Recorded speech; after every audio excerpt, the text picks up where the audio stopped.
buenos días. Muchísimas gracias por la invitación, por estar aquí. La verdad es que me hizo muchísima ilusión cuando Santiago me escribió. También es un reto para mí porque el público es muy variado, pero esto es multidisciplinar y esto es lo que nos tenemos que acostumbrar. También os agradezco que me hayáis subido de categoría. No soy jefa de servicio, no, lo pone ahí, ya lo sé, pero soy jefa de sección, de la sección de citología. Así que este es mi campo, el que os voy a explicar. Y como bien ya se ha repetido, yo soy patóloga. Y no sé, a lo mejor en la sala hay alguien que no conoce muy bien quién es el patólogo y entra en pánico y dice, a ver qué nos va a contar ahora el patólogo, ¿no? Y sí que es cierto que todo el mundo quizás conoce que el patólogo es aquel que está siempre en los sótanos pues haciendo autopsias. Bueno, esto en el CSI pues tuvo también mucha repercusión de que se nos conociera por este estilo de trabajo. Pero es cierto que si uno va a las redes también puede encontrar definiciones de qué es un patólogo y qué hace un patólogo.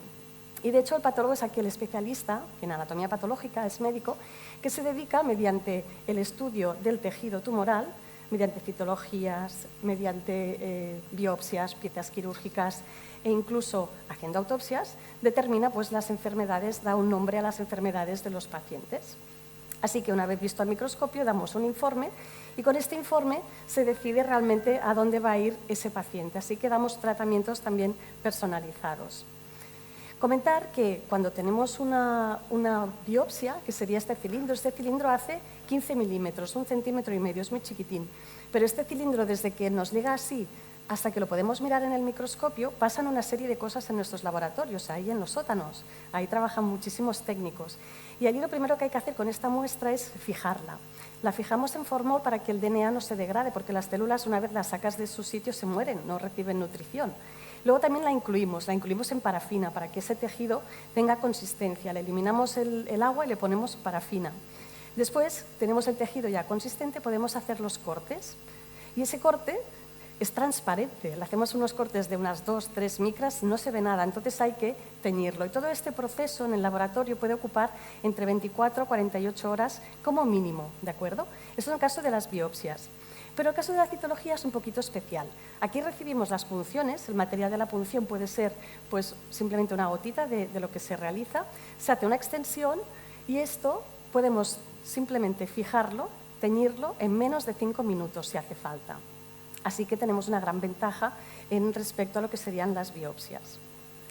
Esto sería una imagen de una citología a pequeño aumento en el que vemos pues, un fondo hemático con un montón de granulación, que son las células que se han recogido, y esta sería la imagen macroscópica de lo que vemos. En rojo son los hematíes, en azul y más oscuro son los núcleos tumorales. Eso es lo que vemos nosotros. Hay dos tipos de muestras citológicas para entendernos. Tendríamos las muestras de citología exfoliativa, que son aquellas células que descaman por naturaleza, ellas solas, como por ejemplo las células que descaman en los líquidos pleurales o los que descaman en un broncoaspirado, o también porque hacemos una descamación mecánica, ¿no? El neumólogo hace un cepillado bronquial y puede sacar también las células ahí de una manera pues eso, de descamación. Esto tiene un inconveniente, que es que salen poquitas células tumorales porque estás mezclando tu tumor con células que viven exactamente ahí en ese ambiente. ¿De acuerdo? Entonces, la otra manera de obtener células tumorales es directamente haciendo una punción en el tumor. De esa manera sí que incrementamos lo que es el volumen tumoral y además podemos controlar esa muestra que nos llegará a nuestros servicios. ¿Y por qué hablo tanto de la citología? Pues bueno, pues porque es lo que ya hemos comentado hace un momento. Muchos de nuestros pacientes que son diagnosticados con cáncer de célula no pequeña pulmonar están ya en estadios pues, avanzados, que no se pueden operar o que son metastásicos, y la única muestra que podemos obtener de ese paciente va a ser pues, de una punción, porque también no podemos entrar a buscar la máxima cantidad de células y es lo único que vamos a tener. Así que, como patólogo, ¿qué puedo hacer para que podamos llegar a un diagnóstico y un buen tratamiento de este paciente? Lo primero de todo es realizar una buena clasificación citológica, en este caso, porque hablamos de citología. De hecho, sabemos que sin diagnóstico no hay tratamiento. Hay un hashtag en las redes sociales que así a veces ponemos nosotros los patólogos nuestros tweets, nuestros posts, ¿no? Sin diagnóstico no hay tratamiento. El oncólogo no puede decidir qué darle a ese paciente si yo no le pongo un nombre, ¿de acuerdo? Entonces, ¿cómo podemos hacer esto? Primero partimos de la base que hay principalmente dos grandes tipos de tumores de pulmón. Uno que sería el carcinoma de célula no pequeña, que es el más frecuente, y otro que no es tan frecuente, que es el carcinoma de célula pequeña, que este es un tumor neuroendocrino que acostumbra a estar ya metastásico en el momento del diagnóstico, solo recibe tratamiento oncológico y las células son de este estilo, muy pequeñitas, muy negras, sin citoplasma. En cambio, el carcinoma de célula no pequeña va a ser un tumor con amplios citoplasmas, núcleos muy pleomórficos y que tiene más posibilidades de tratamientos, cirugías, tratamientos neoadyuvantes, adyuvantes, etc. Y de hecho nos vamos a dedicar a hablar hoy de este pack de tumores. Ahora hemos dicho que es el carcinoma de célula no pequeña. Estos son los más frecuentes, pero realmente este nombre es un nombre muy genérico, ¿no?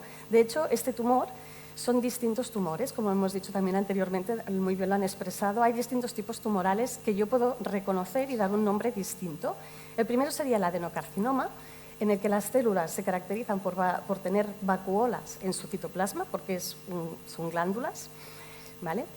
El siguiente es el carcinoma escamoso, en el que en el citoplasma voy a ver queratina y yo simplemente con estas imágenes visuales puedo dar un informe, puedo dar ya un diagnóstico concluyente de que es un adenocarcinoma o un carcinoma escamoso. Pero ocurren casos como este. En este caso yo no veo ni vacuolas, no veo ni queratinización. ¿Cómo le llamo yo a esto, no? Sé que es un carcinoma de célula no pequeña, pues le voy a decir carcinoma de célula no pequeña. Pero esto me va a ocurrir muchas veces.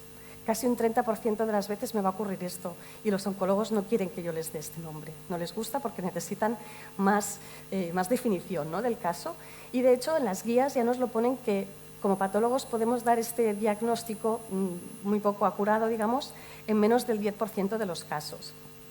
Y esto no me lo invento yo, lo dicen las guías van súper bien. Yo siempre trabajo pues, siguiendo las guías. Y ya en el 2014, incluso un poquito antes quizás, ya se empezaba a hablar de esto, de que no utilicemos este diagnóstico tan abierto, sino que es menos de un 10% de las veces, y que nos ayudemos de otras técnicas. Aparte de ver las células, yo puedo jugar con ellas un poquito, ponerles algún anticuerpo para ver si me enseña alguna proteína y poder distinguir si es un tumor u otro. Y eso es lo que las guías nos enseñan. Y fijaros que pasan los años, estamos en el 2023 con nuevas guías y dicen exactamente lo mismo. Nos dicen, por favor, es necesario la subtipificación de todos los carcinomas de célula no pequeña por las decisiones terapéuticas que esto conlleva. No hagamos más del 10% de los casos con este nombre, si es posible. Entonces, ¿cómo lo hacemos? Aquí tenemos 3 imágenes de 3 tumores distintos, 1, 2 y 3, que morfológicamente los veo iguales. Pues yo les realizo 2 técnicas solo inmunohistoquímicas, en el que incluso la puedo hacer directamente en extensiones citológicas, cada una es una extensión distinta, evidentemente, y solo utilizando 2 marcadores que son nucleares, que detectan proteínas específicas de los adenocarcinomas o proteínas específicas del carcinoma escamoso, puedo decidir qué tumor era. Yo no lo sabía viendo esta imagen, pero viendo esta combinación de unos y otros, puedo dar un nombre más acertado. Y así se lo diré, le diré que vale, esto era un carcinoma de célula no pequeña, probable adenocarcinoma, porque me lo ha dicho la inmunohistoquímica, pero esto ya es válido y para ellos pues les va muy bien que vayamos disminuyendo esta categoría tan abierta que no gustaba tanto. Y esto es útil en citología, como decía, es muy importante que también se puede utilizar. ¿Y por qué tienen esta necesidad, ¿no?, de que subtifiquemos también los tumores? Pues bueno, ya lo hemos ido viendo esta mañana, ¿no?, con la anterior charla, que realmente las mutaciones que presentan los tumores y las terapias que van a recibir van a ser distintas. Así que es súper importante dar realmente el nombre correcto.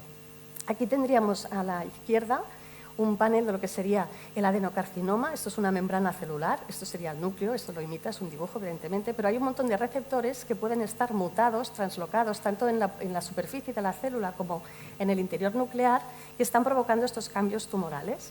En el adenocarcinoma, fijaros cuántas mutaciones ya conocemos que tienen tratamiento, tienen dianas específicas. El carcinoma escamoso, pues bueno, no hay tantas, y la verdad es que como no lo estudiamos demasiado, pues no tenemos más que esto. Pero vemos ahí que el adenocarcinoma va a ser como el más importante.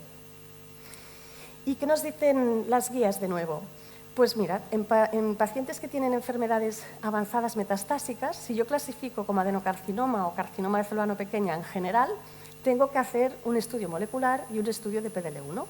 En cambio, si es un carcinoma escamoso, puedo considerar hacerle el estudio molecular. Dicen considerar porque el escamoso ya habéis visto que no tienen las mismas alteraciones y no tenemos tantos tratamientos, pero sí que hemos de hacer PDL1. Pero lo más importante es que antes nos dicen que hay que hacerlo en un tejido adecuado.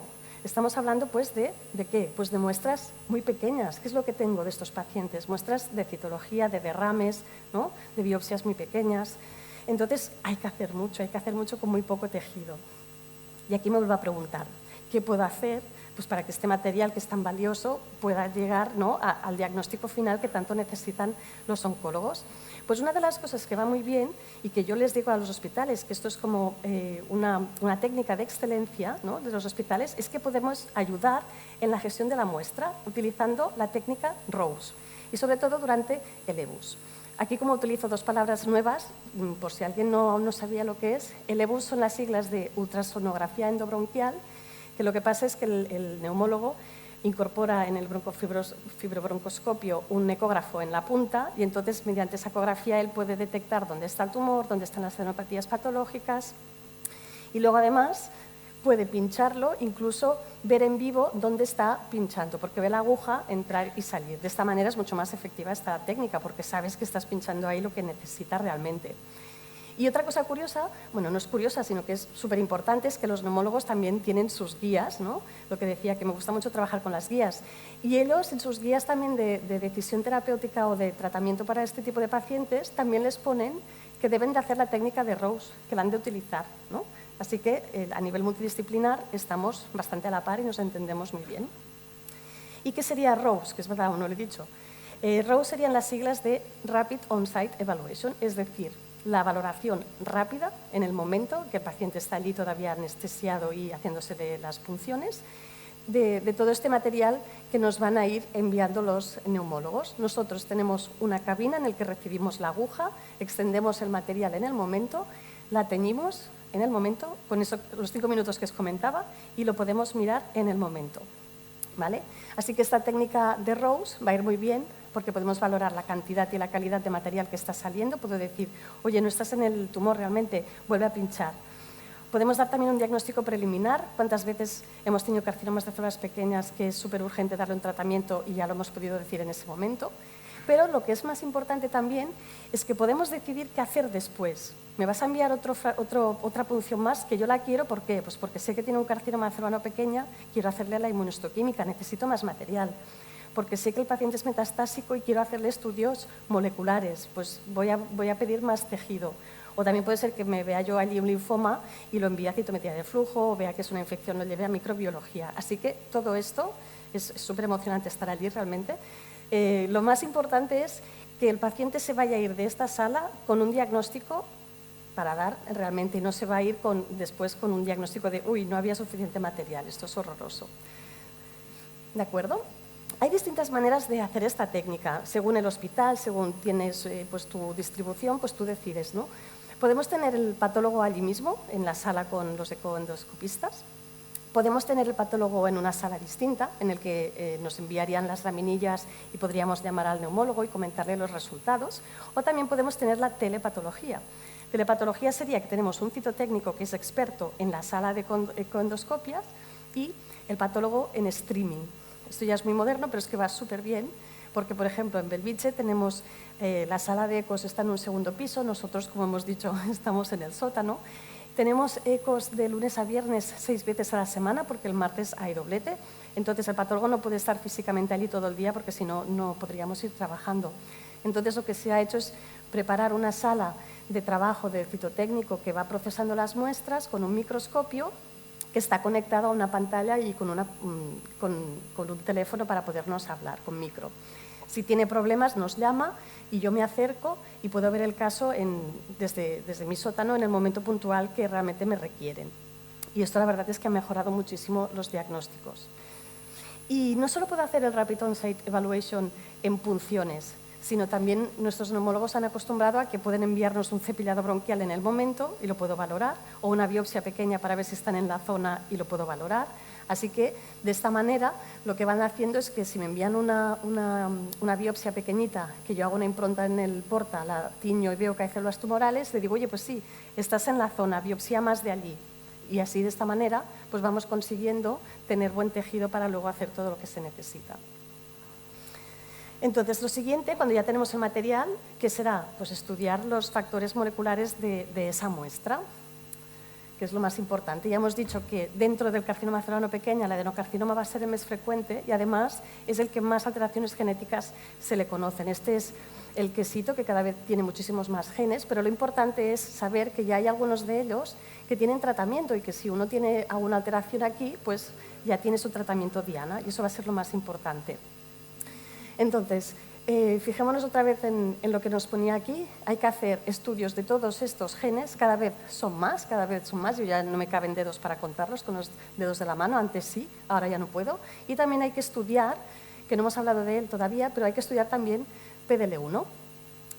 PDL1 es un receptor de membrana, ya lo hemos comentado antes también, que en condiciones normales se va a unir a una proteína que está en el linfocito T. Esta es una célula epitelial normal que puede tener expresión de PDL1, que cuando se une al linfocito T lo que va a hacer es frenar la actividad inmunitaria de ese linfocito. Se reconocen y así se mantiene un poquito la hemostasis normal inmune del paciente. Esto es normal tenerlo. De hecho, la placenta es un órgano que tiene muchos receptores de PDL1 porque si no el sistema inmune lo atacaría.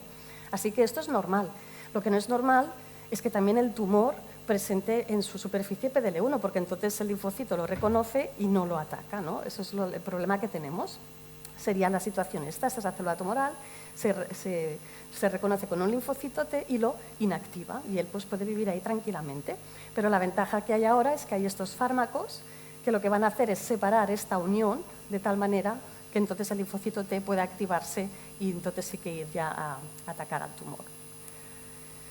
Bueno, hemos visto que hay que hacer muchísimas cosas con este material, está muy bien, pero ¿cómo lo hago? ¿Por dónde empiezo? Bueno, pues otra vez tenemos las guías que nos van súper bien para ayudarnos y este sería un esquema muy general que ha hecho la SEAP y la SEOM. Esta es la tercera edición, o sea que esto va avanzando y va cambiando, cada vez hay más lista de genes para valorar. Ya vemos que en la parte superior nos explican que tú empiezas con una hematoxina eosina, lo diagnosticas con tus dos marcadores si los necesitas y luego puedes hacer toda la tira de genes uno a uno si quieres. Pero claro, cada vez hay más. Al final no te sale a cuenta uno a uno, ¿no? Al final lo que sale a cuenta quizás es utilizar la vía inferior en la que haríamos PDL1 y una NGS, que sería una técnica que se llama Next Generation Sequencing, en la que vas a mirar muchísimos genes, muchísimos me refiero a cientos y hasta 500, muchísimos. De esta manera, pues en una única toma, pues ya lo puedes mirar todo. ¿Vale? Lo importante también es que el patólogo sea capaz, de manera refleja, de decir, este paciente va a necesitar esto, voy a ponerlo ya en marcha, porque cada día cuenta, ¿no? Y si lo ponemos en marcha, pues muchísimo mejor. Y otra cosa que es muy importante es que de ese fragmento que yo le voy a decir al biólogo molecular, mírame qué genes debe tener alterado, yo tengo que decirle también dónde están justamente las células tumorales. ¿Por qué? Porque la sensibilidad de cada técnica es diferente y si hay mucha mezcla con células normales, esas células normales también se amplifican en estas tecnologías y entonces puede ser que te enmascare una mutación. Así que el patólogo también tiene el deber de señalar dónde están aquellas células y dar el porcentaje tumoral para cada vez que lo estamos valorando. Y esto es lo que más o menos haríamos. El protocolo así general es que si tenemos un paciente sospechoso de tener que realizarle estos estudios, yo primero he de mirar qué muestras tengo de todo del paciente, porque no solo voy a tener un EBUS, voy a tener un cepillado, puedo tener una biopsia, puedo tener muchas cosas, hasta un líquido pleural de ese mismo paciente. Lo he de valorar todo para decidir qué muestra va a ser la mejor para realizar este estudio. No me voy a estar quieta y voy a estar repasándolo todo hasta encontrar la mejor. Lo dicho, si es una biopsia, perfecto. Yo le marco las zonas al biólogo para que corte aquí y no me coja el DNA de las células normales que hay aquí entre medio y empieza pues, el trabajo del molecular. Pero es verdad que nos ocurre muchas veces que, hemos dicho que hay muchos pacientes que solo tenemos muestra de citología, pero la citología también está muy empoderada ya actualmente y si yo veo que en mi extensión celular tengo más de 500 células tumorales, podemos rascar aquel cristal donde están las células, sí, manualmente se rascan y van a parar a un tubito de Eppendorf y allí se produce la magia, así que también se puede extraer el DNA y podemos obtener los resultados. Esta es una tabla en la que el estudio ha hecho una recomendación de citopatólogos, en el que también participé, en el que decimos un poquito las ventajas de las extensiones, porque parece a veces que la citología, son 4 células, no sirven, pero no, hay que escribir estos artículos para que realmente los oncólogos lo conozcan y puedan presionar incluso a sus servicios si no se hace suficiente. Pero realmente las extensiones, como esta, son todo células tumorales que además ese DNA está íntegro, no se degrada, porque ¿qué le hemos hecho? Pues un poquito de alcohol y poca cosa más. En cambio, las que tienen formol, el formol degrada el DNA y te lo estropea. Así que son células pues muy, muy buenas. La única pena es que cuando rascas, claro, estás destruyendo tu muestra de diagnóstico y a veces te da un poquito de cosa. Pero como ahora ya tenemos la patología digital, se pueden escanear estas imágenes y las guardamos de archivo.